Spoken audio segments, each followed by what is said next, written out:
All right, so in this last video, I was just in front of y'all. We was talking about the 100 to 150K challenge, and we was talking about how you got to start no matter what. You can't be afraid just because something fuck up. Well, guess what? In the last video, it's not sharing fucking Silver's chart. As a matter of fact, let me check and make sure it's sharing it this time, because there ain't no way I'm finna do this bitch a third time today. I'm not fucking doing it. I'm not gonna hold you. If it's not sharing Silver's chart this time, God didn't want you to see this beautiful ass chart because we had a beautiful entry. Our initial entry was way down here, but that's because the market does not fall on accident. When the market is falling and rising, there's like nothing to think about because it's going to previous levels. Nothing is an accident. Fundamentals, it come out as supply and demand. It's not a fucking accident. So I was doing one of my private student sessions over the weekend, and basically, assets are in the air. We got GU in the air, we got GBP USD in the air, and then I explained to her how it was at an awkward spot in the market for me personally, how I want to buy assets, but because the spot is awkward, I don't want to buy. So guess what? Market opened up with a gap down for all assets, and the dollar opened with a miniature gap up. The dollar didn't go up as far as I thought it would go up, because we could look at that right now. Dollar didn't go up as far as I thought it would have went up because a rebalance would have been perfect here. But guess what? When the market is in trend, it do not have to go all the way there. And that's basically what happened no, the assets went down perfectly. Bless you, Aubrey. Assets went down perfectly. They didn't over like sell off, but the dollar itself could have filled this area and it didn't. But it still is valid because it doesn't have to. Once the market has decided trend, that's the direction it's going to go. So then check this out. When the market is falling, it falls into a level of already demand. There's nothing more than the second level of the W technically, if that makes sense. That's the second demand level. It retested exactly where it broke out last Wednesday. It gave you the same opportunity on Sunday. It's annoying because I'm a swing trader, intraday trader. I'm a longer term trader. That shit's annoying to me because I would hold from here to over here. And y'all seen it. Pepe did it to us this weekend. And we get smoked because the market come all the way back down. So fucking Wednesday. But guess what? Crypto already did it. So when the market opened up, I already knew the rest of the assets were going to do it. But that doesn't mean be afraid to buy when the market's down because this is how I used to be. I used to be just like y'all. Oh my God, the market is selling off. I'm afraid. I'm gonna sell too because the market is selling, and then look, and then it's all the way in the fucking air. It's all the way in the air. So we get perfect entries down here. We understand if the market is no matter what the trend could be a buy or a sell. But no matter what the trend is, a low is gonna give you a reason to buy. I didn't even flinch at the low being there because I'm like, oh, perfect. A perfect opportunity to take over the world. But then we blew our account because the market is it's like it's a zigzag. It's always gonna come back. And that's exactly why I don't like to fucking use stop losses because it's always gonna come back. And I know shit, I woke up at noon today. The market always gonna come back. So it took one of the positions here. I went stack, stack, stack, stack, stack up here. So I started with a point on one, a point on one, stack, stack, stack, stack, stack, and I added like a point on four up here, one, two, three, four. But then the market came down, blew it over here, but it had already taken. Let me cut this screen up a little bit. There we go. It had already taken this side, this one position because it hit the stop loss. But the stop loss was something I just had, so it wouldn't blow the entire account to trade scared. So you could basically say I was trading scared because I was really trying to do it for you guys. But either way, it blew the account anyway. But in my head, that's nothing because if the gap from here to here on a point on one is $150 and this bitch couldn't move $150 last night before we blew the account, that motherfucker was gonna make it anyway. But that's why I'm saying that's why I don't gap trade because the gap could have filled at any moment. It filled this morning and going into this session, Asia session today, but it could have filled last night. I'm going to take whatever precaution that I can in the market, but I'm not gonna trade scary because I don't use stop losses because I know the market is going zigzag and I know I can hold it. But at some point in my head, I can say that we would have blew that 50 anyway. You know why? Because even if that point oh 0.02 would have held here and we had extra leverage, that stack over here to that point oh 0.04, 1, 2, 3, 4, that would have always happened. I would have always stacked it there because it followed the rules until it didn't. And that's what I'm saying, until it don't. Just because something don't start What is they doing?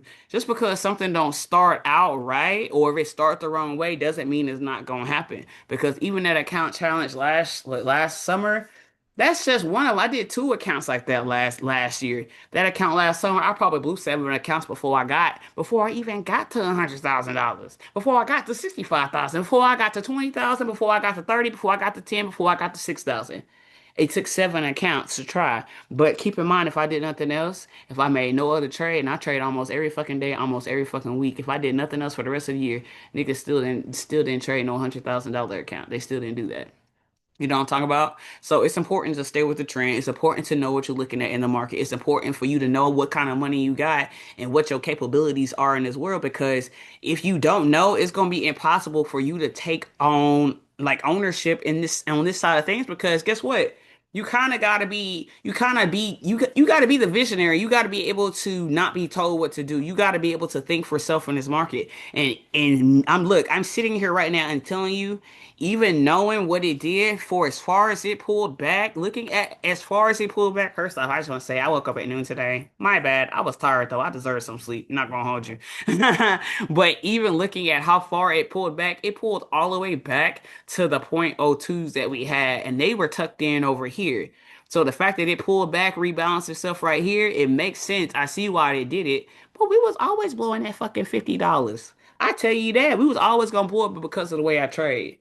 And when it came to that $100,000 account, I would have eventually blew that account too if I had not pulled myself out the market. But that number big enough for me to want to pull myself out the market.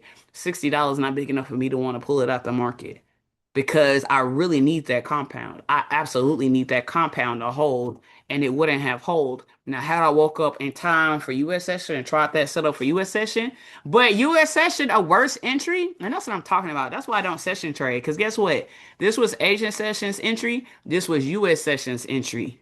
Asian sessions entry, US session entry. But a lot of y'all wouldn't have even pulled the trigger down here because you're like, it's not US session. I'm scared. I'm scared. See, that's why you blew your account. You were trading the Asian session.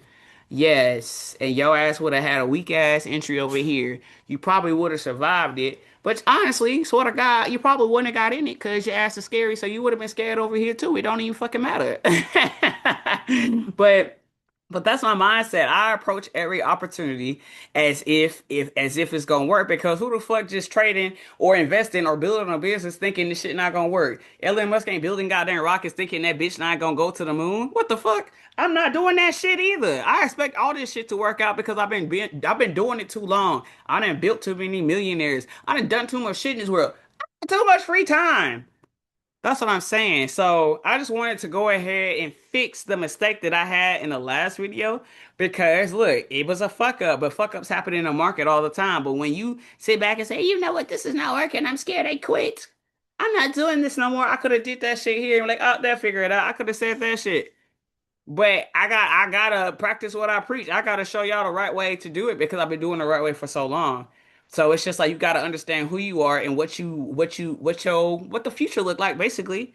What does your future look like? Is it freedom? Or are you still working? Are you having kids? Do you like vacations? Are you going on cruises? I can't even swim. I'm not gonna be the cruise gal. You know what I'm talking about? But I just want to give you like a different perspective on why I think the way that I think, so that if you want to trade with me, you can adapt the similar mindset, because I don't know, like mindset is only like molded by like different situations, and it's almost got to be a traumatic situation. But I'm not saying you got to go through something in order to be successful in business or successful at trading or anything, successful at life. Most people don't have to go through shit, but that's how I got it. So I have to explain why my mind is the way it is, because if people don't think that way, it's like they didn't have that experience. I get experience from different sides of the market and different sides of business through other people because they may have had a different situation back then, right? So I have to share my experience with you guys, especially if I expect you guys to understand where I'm coming from or to understand where my faith is and to see how things are working, because I know exactly why we blew those accounts. I could say that 50 was always going to be gone. That motherfucking 50 would have been gone before morning. I was always going to blow it because that pullback was too deep.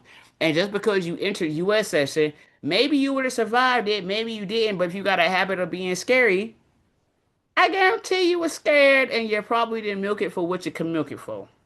But I'll be up tonight.